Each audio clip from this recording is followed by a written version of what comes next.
Ding! I got an idea. Let me turn that off. Anyways, want to make a video talking about my bike upgrades I'm going to be doing in the next 2 weeks. And I'll do a video of that showing off the upgrades on my bike. But I wanted to describe the upgrades that I'm going to be getting so you guys can know what's going on. I am going to be getting some friction shifter replacements, even though I have two of them. I'm going to get a second set to replace to fix. One of them doesn't click, and the other one has a broken screw, and just kind of looks. So I'm just gonna get a replacement at $12, $13 on Amazon. Not too bad.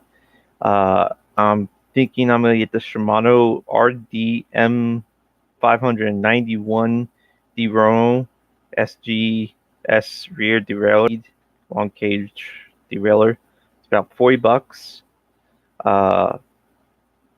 Crankset bomb bracket. I'm gonna go for Holotech, sort of Holotech. It's not the Shimano Holotech. It's like a like a no-name brand Holotech system. It's a CV Sky mountain bike crank arm set, 170 millimeter.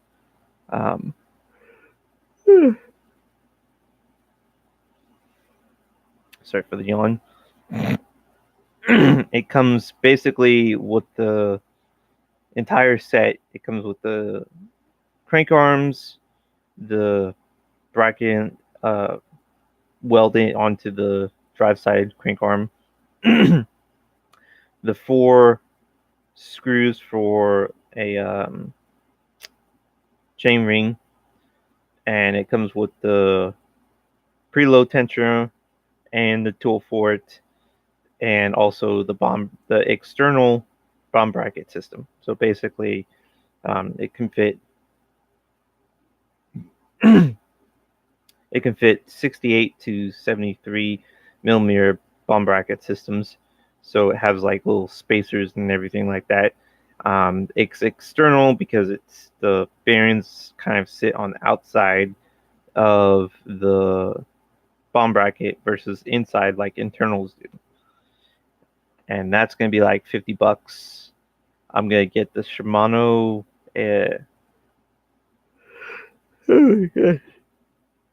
Why is it every time I talk, I start yawning?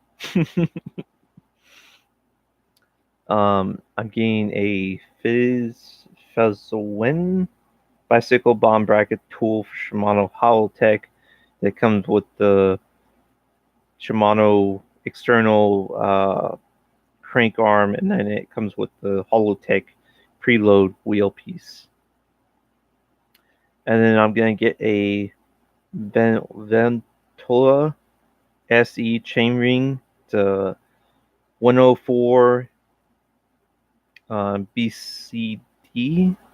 Yeah. Oh, you can.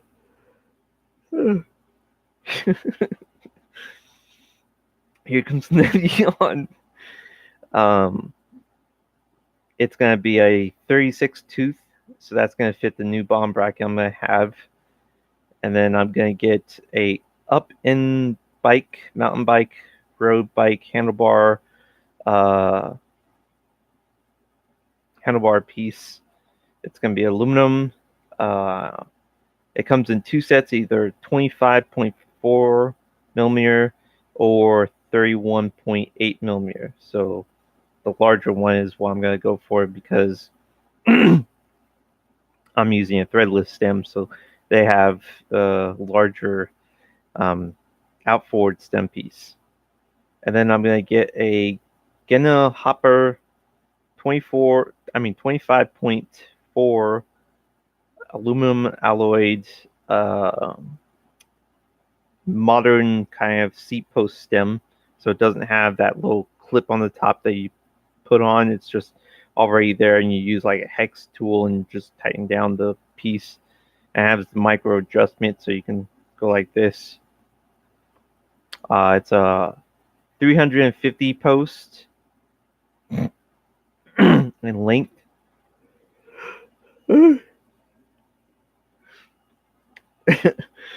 Another yawn. I should post a video. Killer Raptor yawns on his video as he tries to talk about upgrades. Oh, fantastic. And then I'm gonna get a no-name brand bicycle cover seat that's basically, it's not cover, it's like a foam extension to your seat. So it's gonna be like you have your seat that's nice and squishy, and then you have the cover that's another foam and gel piece on top. A Lucky bicycle style cover upgrade bike seat cushion for outdoors, spin class, super breathable, blah blah blah blah blah. It's uh 13 $13. Oh, and the seat post stem and the handlebars. The handlebars are $20. The seat post stem is about $17. And then I need a freewheel tool to remove the old freewheel off my bike to put the new freewheel that I'm going to get. So I'm buying a Park Tool F1. Oh my gosh. An FR1 freewheel remover tool for Shimano freewheels. It's about $11. Kind of expensive, but and then I'm getting, last but not least, Shimano FM TZ30T. Oh, not T.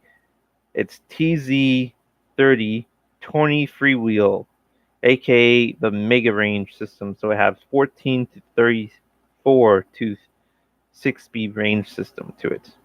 So much bigger singles first gear system, and then it goes down to the normal gear ratio on the other.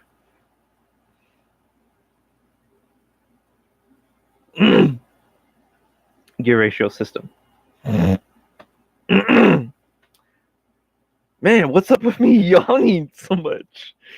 Jeez. Oh my gosh.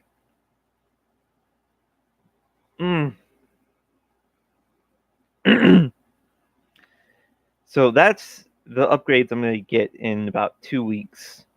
And that's just to get the initial parts going. I am going to probably maybe think of tossing in these cool light handle grips. They're neck turny lick light with a C instead of a G. I don't know why. World first smart bike light set. Super bright LEDs, turn signal, brake light, emergency blinker, all in one gear, water resistant, 2-set, black. $70. So it's quite expensive with the handlebars, but basically it has 150 lumens for both the sides.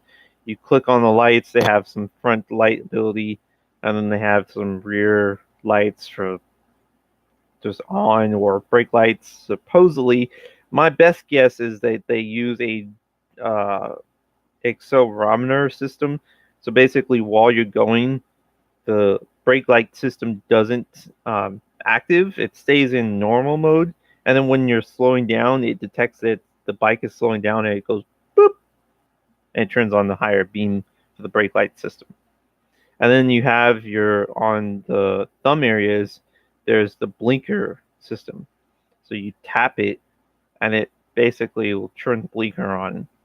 So yeah, like a little flasher. Boop, boop, boop, boop. Boop, boop, boop, boop. Boop, boop, boop, boop. So that'll be cool. I might get those. But other future upgrades I'm gonna plan on doing is I'm gonna get a Venzo mountain bike bicycle C grade alloyed, or either plastic one, cheaper reasons. But I'll probably just go with the alloy version so it doesn't break on me. CNC chain guide, chain dropper catcher. So basically, this thing sits on the bottom. So here's where your chain is coming towards your crank arms. So this is, I know it looks kind of backwards on my screen. So basically, this is where your chain goes to your crank arms, and this is where the chain goes to your derailleur. The CNC, the dropper piece, sits right here and basically lifts the chain about right there, closer to the frame of the bike. That way it doesn't go and it slacks too much. So I'll get that to make it more easier on that ability. So the chain doesn't drop around all the time. But I'm pretty sure the Shimano Doron is going to be pretty efficient in keeping the chain slap to a minimum, because it's not like the Toy derailleurs that basically have a very crappy spring system. And it also has three different springs, I believe. It has one on the bolt piece, so it allows the derailleur to shift like this, so you can tighten it from shifting backwards too much, I guess. There's the spring action that makes it go more in or more out for changing different gears. And then obviously the third spring is for making the arm piece also extend or descend, basically coming forwards or backwards. And that backwards and forward motion is actually what basically makes your chain go like this, because the arm extension is basically going like that. So the spring is meant to keep the derailleur, the entire chain, tight, so it pushes down on the chain. But when there's much up pressure, it goes like this and causes the chain to slack. And that's slack in the chain causes the entire chain to just go blah, blah, blah, blah, blah, from little bumps. So having a stronger spring system, that's why a lot of people will probably prefer the clutch system, makes it a lot more, much more pull on it tensions the string even tighter. So basically, it's like Super Armstrong person just like pulling the train more back onto the entire bike. So some people will prefer that. Some people probably don't, because having better slack ability prevents the chain from wearing out too much, versus having less slack makes it more wear and tear. But yeah. So I want a mid-range system ability that's not going to destroy the chain like that. So I think this derailleur system will work. Plus having that catcher system will also make it so it doesn't jump around so much. Not really not really worried about the entire bike having damage to the look of it, because it's like, that's aesthetics. I mean, when you go mountain biking, you're not really looking for the aesthetics to look so pretty and awesome. So it's gonna get dirty, it's gonna get damaged, it's gonna get so it's not gonna be so pretty after a few rides. But hey, it's gonna work. But the dropper is mainly meant to make it so the chain doesn't just fly all over the place, and also cause chain droppage from when I pedal forwards. It doesn't just cause the chain to lose slack from the entire derailleur and basically cause a hop over the main cog system.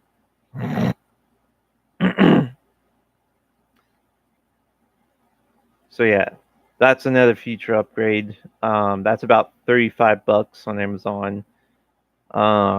Another upgrade, I'm not sure if I will probably get the extender or not. This is something I'll probably just toss for maybe the rings, because it's aluminum alloy. Blue Shine bike handlebar riser, bicycle fork stem riser, extender head upriser, aluminum alloy, black. It's about $12 on Amazon. Basically, it extends your threadless system, fork ability, and it extends it up, so you have a lot more higher rise handlebars. I don't really think I want to get that though for the extender, just mainly for the aluminum rings. I know I could probably just do that anyways, but I'm gonna get anyways just in case. Maybe for a future bike that has it, I can use it. That I won't put like super hardball force on the handlebars, but I'm very itchy on actually using those for the actual bike itself because you're you're lifting the center of the push power on your handlebars up more from that extension point that comes out of your fork or your front area of the fork. So you have this little amount of, say, your tube coming up from the fork area, and then you're extending that to about right there. So all the weight, instead of all the weight on the fork itself, it's on this piece and it's just going to go like this. So all of your power pressure is going a lot more higher than it's supposed to. So basically, in simple terms, it would likely basically snap on you because all of your force is not really on the actual performance of the fork itself. It's actually just sort of floating. So it can easily just go like this. So yeah, I don't want to risk that. um, then, since I'm also thinking I'm gonna probably go with pure Shimano's Duroner system, I'm gonna upgrade the V brakes to Shimano Duroner T610 front and rear brakes, so they look a bit more thicker, and they probably have a bit more better padding on them, and they also have removable pads. So they have this little pin that's in there that keeps the pads in place. So that'll make it nice to have that replacement, hopefully, to replace the brake pads. But yeah. Um, and then that's about currently that's about $24 for the front, and I believe the back is about, oh wait, no, the front is 21 and the back is about 26 to 24, depending on if you get the silver or black edition.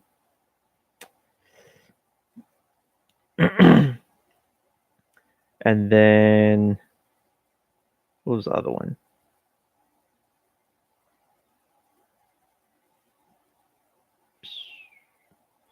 I'm gonna get this portable air compressor mini inflator car cycle, blah blah blah blah blah. It's basically a battery pack, lithium-ion battery pack, portable electric air compressor. It's about 11 inches, probably about that thick. It's a battery pack and a compressor in one, up to 150 psi power bank system. It's about $46. $46 on Amazon.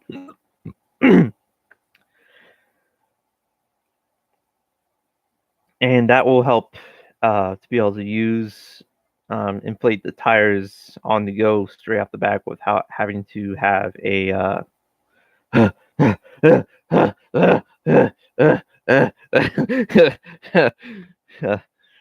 an actual pump to actually do it, but I have physical force. So I'll just be able to like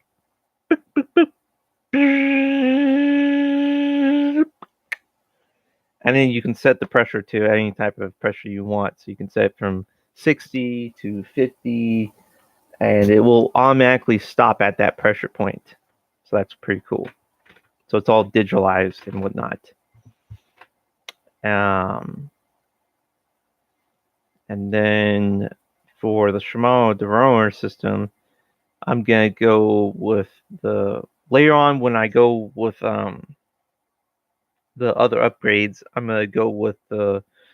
I think I'm gonna go with the Shimano Duroner SLM 590 right 9-speed mountain bike bicycle shifter leveler, which will probably be about around $30-40. It's a 9-speed system.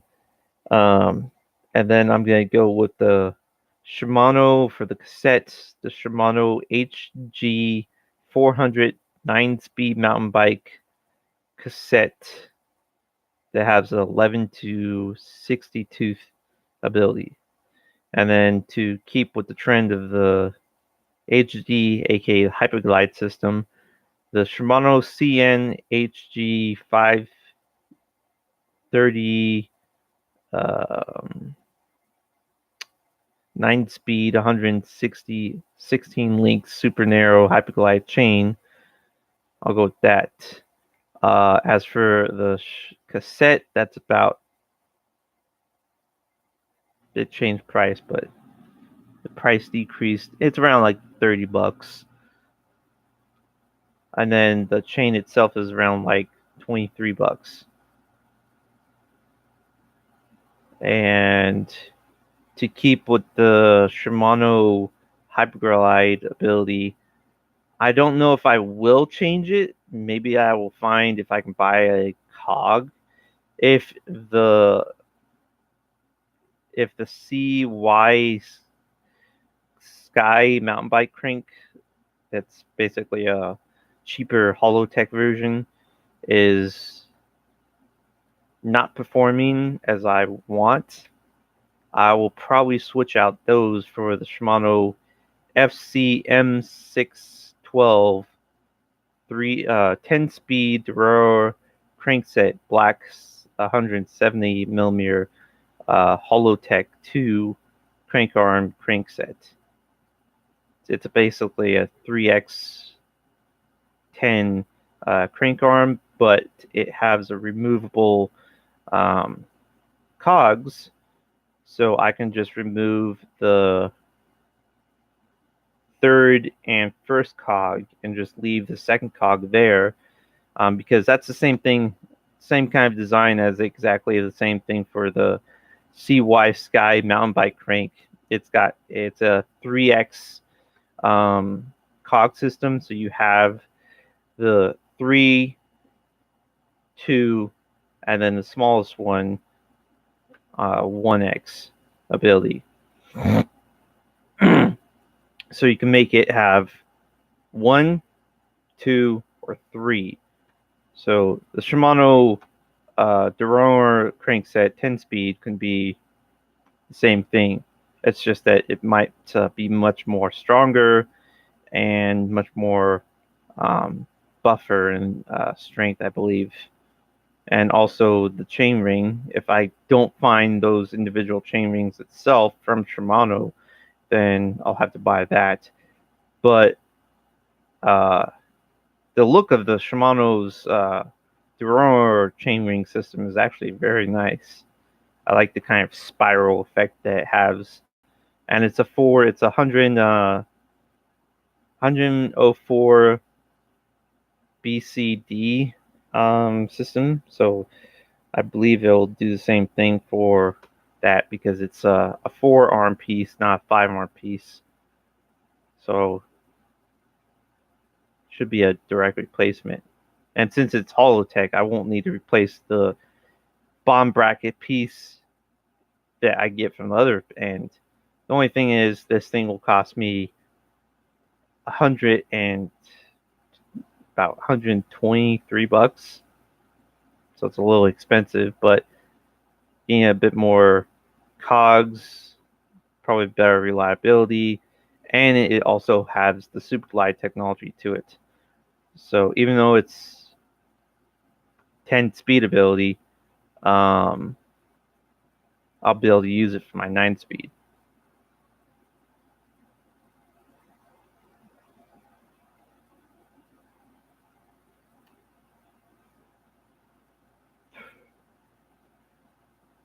And then what's else? And since I'm going to go with a Duraro system and a cassette system, this is when I replace my rear tire for going with that for my mid-drive system. I will be getting a, what is it? Where is it? I have the bike wheel somewhere. Here we are.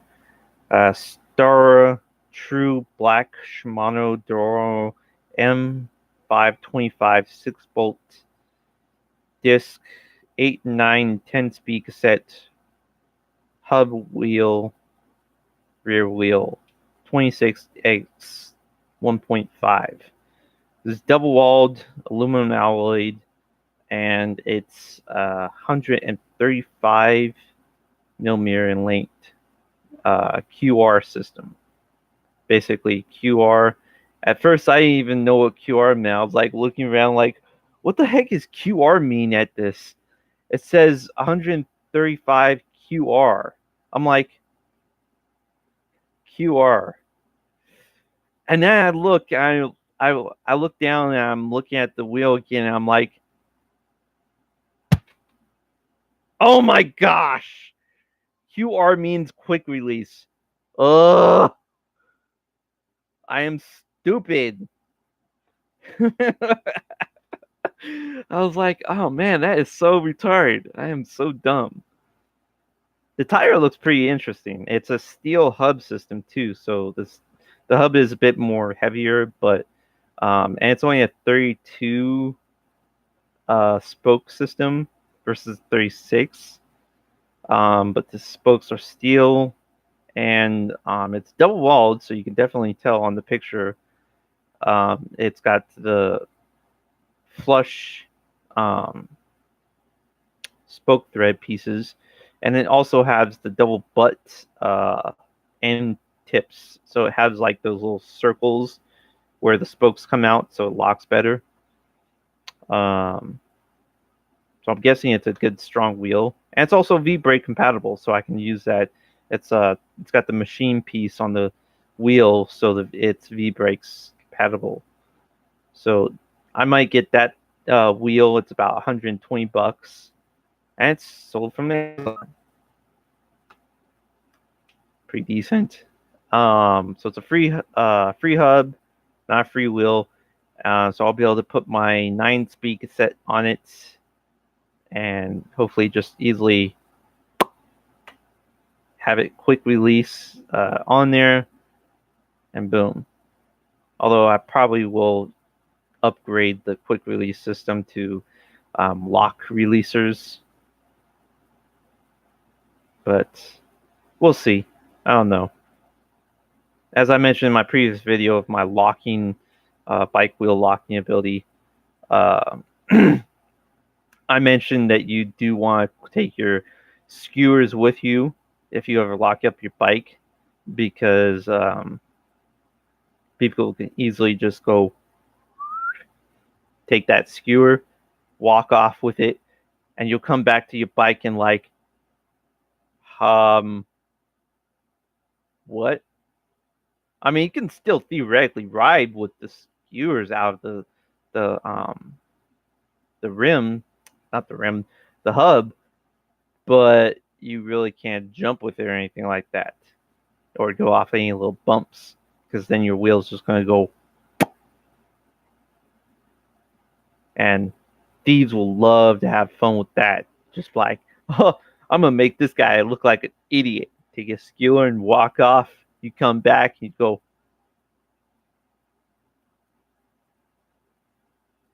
okay. So yeah. And then, so that's when I get the mid-drive system. I'm going to get all those upgrades and that wheel ability. But before I get that mid-drive system, I'm actually going to buy my front hub motor. First, I'm going to buy the battery pack, because that's the most expensive thing. And with that, I'll be able to use the battery pack from that for the rear motor system until I get the front hub motor system. That way I'll have double amount of power system or triple the range for the rear system straight off the bat. And then I'll be able to plug that rear battery pack straight into the front hub motor system, and use that ability. But the battery pack that I'm looking at is I don't know if I'll get this one specific, but there is one that's called a Joyce e-bike battery 36/48 volts lithium ion electric bike with charger, tail light, BMS protection board, and battery level light for 500 and 700-watt battery motor. The battery that I'm looking at is actually a 14.5 battery pack for the 36-volt ability. They also have a 40, I mean, did I say 48? I said 36, right? Anyways, they also have a battery pack that's 48 volt at 10 or 14 and the 36 volt is also at 10 also, but with a 14.5 so a little bit more punch, I guess.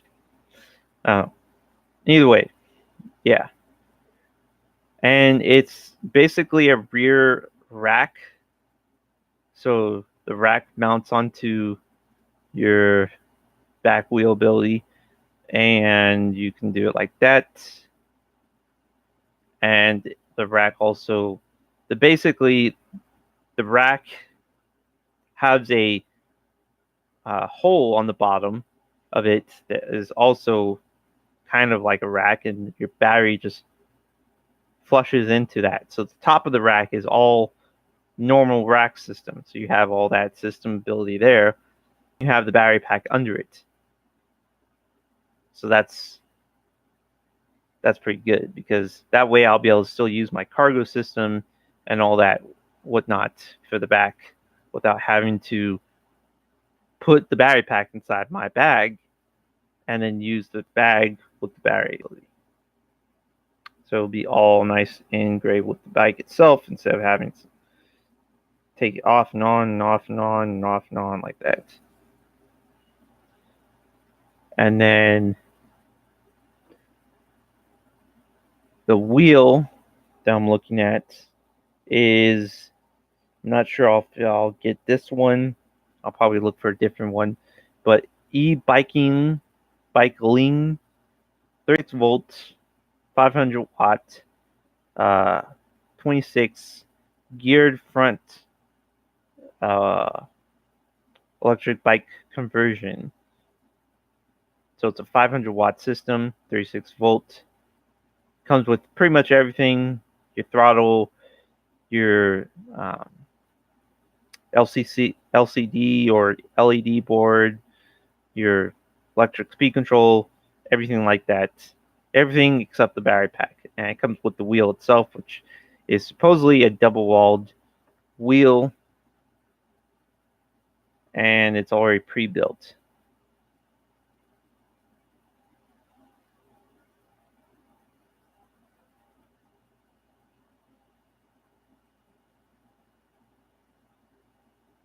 And that's about around 240 to 280.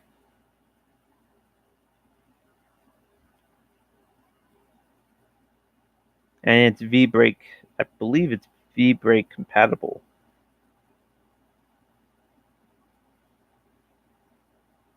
It does have disc brake ability to it, because it has a 6-bolt pin system in the back. I mean the side, so you can bolt your disc brake system and all that jazz.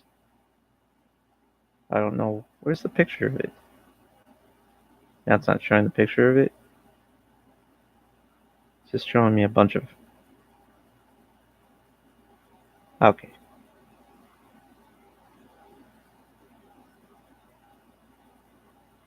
It's not showing me the other side of the picture for the bike. But last time the picture I saw, it had showed me the 6-bolt system. This for the front is 101 millimeter dropouts. Motor wheel weight, the entire thing is 7.4 pounds, so it's pretty lightweight. Um,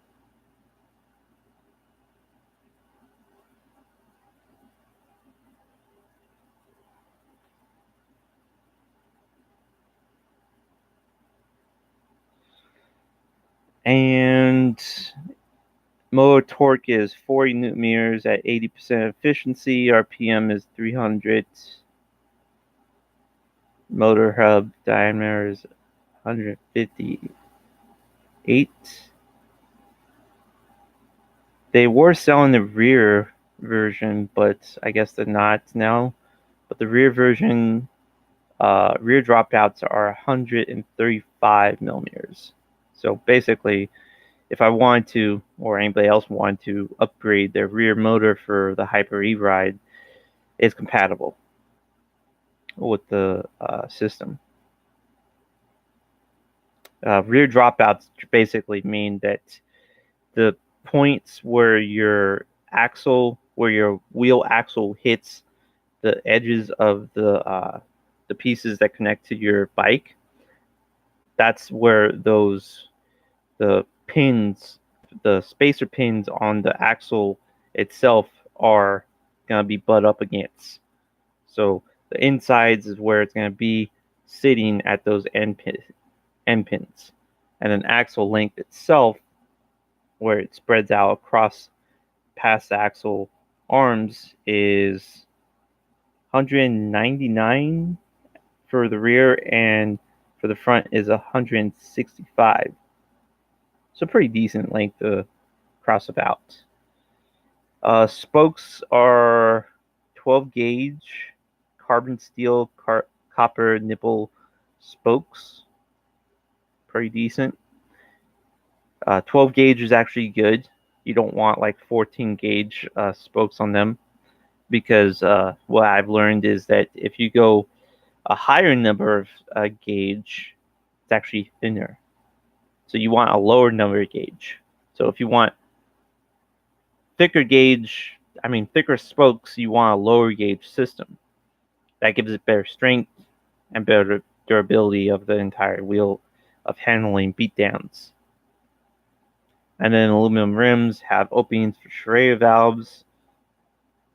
The kit doesn't have regenerative braking, which is basically mean that it's a geared system, mean that it's also good for freewheeling. So it doesn't have that regenerative braking that direct motors have, where basically you let off the gas or the power and it just goes.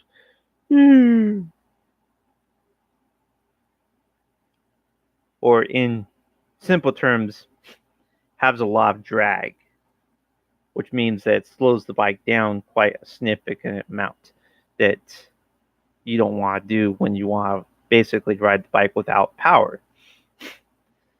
So you want to look for electric hub motors that have geared systems versus direct drives. Direct drives might be cheaper, but they do not tell you that direct drives have a braking regenerative system that causes a lot of drag when you're not engaged in power wise. So you want a geared system to prevent that, so it allows less rolling resistance than a direct drive motor system.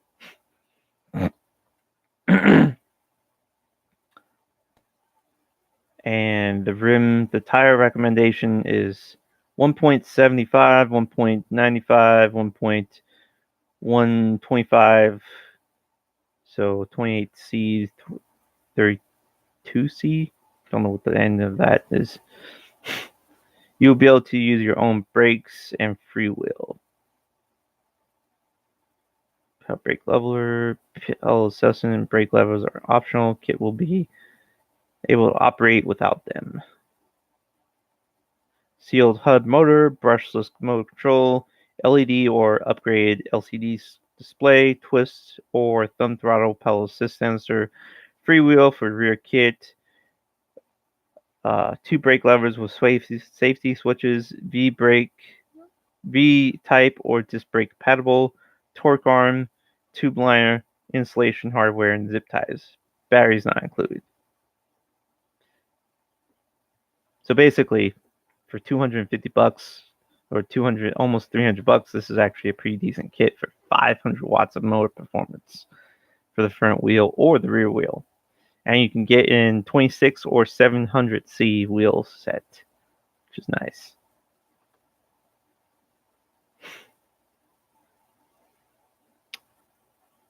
And then the battery pack, the mid-drive system, I'll probably go 500 watts, and that will be around like $500 for the mid-drive system because it's expensive, even for a 36-volt system. And then I'm not sure if I will have to or not, but I have the brake and shifter sensor on the wish list save ability, just in case I need that. That's about 28 to $30. And then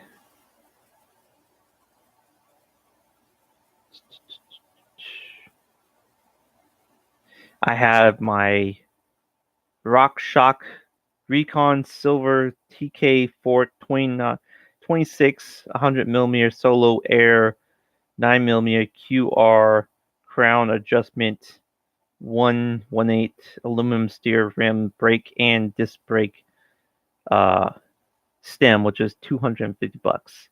So this is the fork that I'm actually looking into buying in hopefully near future, which is going to replace my crap fork that's stock with the bike with this amazing V-brake fork system. So it comes with V-brake poker stem pieces, so you can put your V-brake system onto it, and it has disc brake compatibility. So basically, like I said, with the entire flexibility of the Hyper Eve ride, it literally can be whatever kind of bike you want. If you want V-brakes, there you go. And this fork has it right there. If you want disc brakes, you can go with any other fork because there's literally almost 99 other upgrade forks are disc brake compatible, and you can replace your front wheel with a hub that has a disc brake 6-bolt system or uses the Shimano center lock system. And there you go. So you have the flexibility to go full on disc brakes with the entire bike because the rear already supports disc brake compatibility, or you can stick with the V brakes. For me, I'm going to stick with the V brakes. I might fiddle with the idea of having a parking brake for the disc brake ability, but other than that, yeah,